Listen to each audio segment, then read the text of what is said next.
بسم اللہ الرحمن الرحیم۔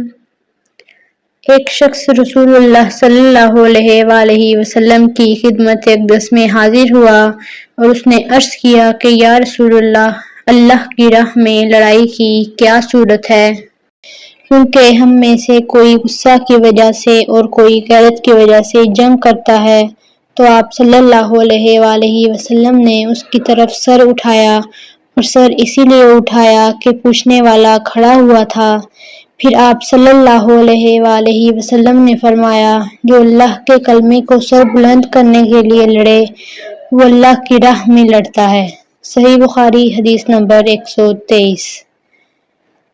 رسول اللہ صلی اللہ علیہ وآلہ وسلم سے رمی کے وقت پوچھا جا رہا تھا تو ایک شخص نے عرض کیا، یا رسول اللہ، میں نے رمی سے قبل قربانی کر لی۔ آپ صلی اللہ علیہ وآلہ وسلم نے فرمایا، اب رمی کر لو، کچھ حرج نہیں ہوا۔ دوسرے نے کہا، یا رسول اللہ، میں نے قربانی سے پہلے سر منڈا لیا۔ آپ صلی اللہ علیہ وآلہ وسلم نے فرمایا، اب قربانی کر لو، کچھ حرج نہیں۔ جس چیز کے بارے میں آپ جو آگے پیچھے ہو گئی آپ سے پوچھا گیا، آپ نے یہی جواب دیا، اب کر لو، کچھ حرج نہیں۔ صحیح بخاری حدیث نمبر 124۔ حضرت عبداللہ بن مسعود فرماتے ہیں کہ ایک مرتبہ میں رسول کریم صلی اللہ علیہ وآلہ وسلم کے ساتھ مدینہ کے کھنڈرات میں چل رہا تھا اور آپ کھجور کی چھڑی پر سہارا دے کر چل رہے تھے تو کچھ یہودیوں کا ادھر سے گزر ہوا۔ ان میں سے ایک نے دوسرے سے کہا کہ آپ سے روح کے بارے میں کچھ پوچھو۔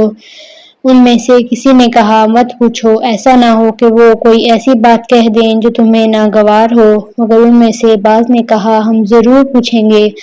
پھر ایک شخص نے کھڑے ہو کر کہا، اے ابوالقاسم، روح کیا چیز ہے؟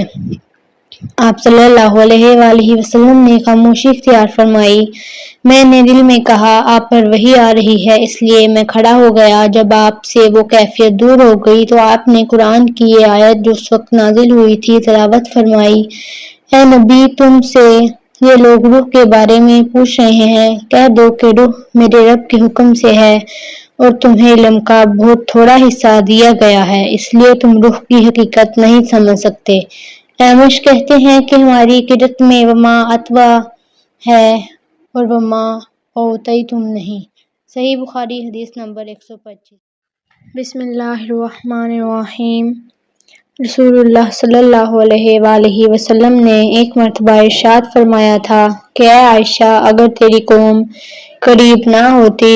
ابن زیر رضی اللہ عنہ نے کہا، یعنی زمانہ کفر کے ساتھ قریب نہ ہوتی تو میں کعبہ کو توڑ دیتا اور اس کے لیے 2 دروازے بنا دیتا، ایک دروازے سے لوگ داخل ہوتے اور دوسرے دروازے سے باہر نکلتے۔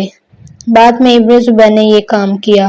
صحیح بخاری حدیث نمبر 126۔ حضرت علی رضی اللہ عنہ کا ارشاد ہے کہ لوگوں سے وہ باتیں کہو جنہیں وہ پہچانتے ہوں۔ کیا تمہیں یہ پسند ہے کہ لوگ اللہ اور اس کے رسول کو جھٹلا دیں؟ صحیح بخاری حدیث نمبر 127۔ ایک مرتبہ حضرت معاذ بن جبل رسول اللہ صلی اللہ علیہ وآلہ وسلم کے پیچھے سواری پر سوار تھے۔ آپ صلی اللہ علیہ وآلہ وسلم نے فرمایا، اے معاذ، میں نے عرض کیا، حاضر ہوں یا رسول اللہ۔ آپ صلی اللہ علیہ وآلہ وسلم نے دوبارہ فرمایا، اے معاذ، میں نے عرض کیا، حاضر ہوں اے اللہ کے رسول۔ آپ صلی اللہ علیہ وآلہ وسلم نے 6 بار فرمایا، اے معاذ، میں نے عرض کیا، حاضر ہوں اے اللہ کے رسول۔ 3 بار ایسا ہوا۔ اس کے بعد آپ نے فرمایا، جو شخص سچے دل سے اس بات کی گواہی دے کہ اللہ کے سوا کوئی نہیں معبود اور محمد صلی اللہ علیہ وآلہ وسلم اللہ کے رسول ہیں، اللہ تعالیٰ اس کو دوزخ کی آگ پر حرام کر دیتا ہے۔ میں نے کہا، یا رسول اللہ، کیا اس بات سے لوگوں کو باخبر نہ کر دوں تاکہ وہ خوش ہو جائیں؟ آپ نے فرمایا، اگر تم یہ خبر سناؤ گے تو لوگ اس پر بھروسہ کر بیٹھیں گے اور عمل چھوڑ دیں گے۔ حضرت معاذ رضی اللہ عنہ نے انتقال کے وقت یہ حدیث اس خیال سے بیان فرما دی کہ کہیں رسول چھپانے کے گناہ پر ان سے آخرت میں مواخذہ نہ ہو۔ صحیح بخاری حدیث نمبر 128۔ بسم اللہ الرحمن الرحیم۔ رسول کریم صلی اللہ علیہ وآلہ وسلم نے ایک روز معاذ رضی اللہ عنہ سے فرمایا کہ جو شخص اللہ سے اس کیفیت کے ساتھ ملاقات کرے کہ اس نے اللہ کے ساتھ کسی کو شریک نہ کیا ہو وہ یقیناً جنت میں داخل ہوگا۔ معاذ بولے یا رسول اللہ کیا میں اس بات کی لوگوں کو بشارت نہ سنا دوں؟ آپ صلی اللہ علیہ وآلہ وسلم نے فرمایا نہیں، مجھے خوف ہے کہ لوگ اس پر بھروسہ کر بیٹھیں گے۔ صحیح بخاری حدیث نمبر 129۔ سلیم نامی ایک عورت رسول کریم صلی اللہ علیہ وآلہ وسلم کی خدمت اقدس میں حاضر ہوئیں اور عرض کیا یا رسول اللہ تعالیٰ حق بات بیان کرنے سے نہیں شرماتا، اس لیے میں پوچھتی ہوں کہ کیا احتلام سے عورت پر بھی غسل ضروری ہے؟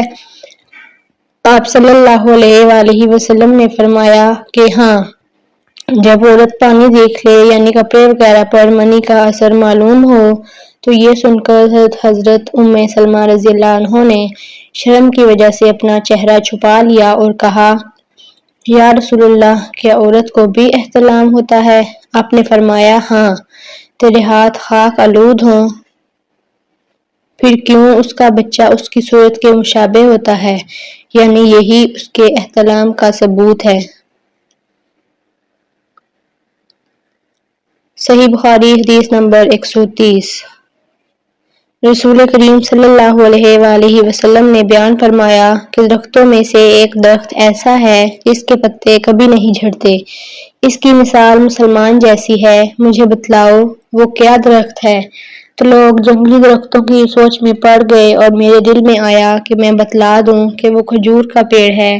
عبداللہ کہتے ہیں کہ پھر مجھے شرم آ گئی اور میں چپ ہی رہا، تب لوگوں نے عرض کیا یا رسول اللہ آپ خود ہی اس کے بارے میں بتلائیے۔ آپ صلی اللہ علیہ وآلہ وسلم نے فرمایا وہ کھجور ہے۔ عبداللہ کہتے ہیں کہ میرے جی میں جو بات تھی وہ میں نے اپنے والد حضرت عمر رضی اللہ عنہ کو بتلائی، وہ کہنے لگے اگر تو اس وقت کہہ دیتا تو میرے لیے ایسے قیمتی سرمایہ سے زیادہ محبوب ہوتا۔ صحیح بخاری حدیث نمبر 131۔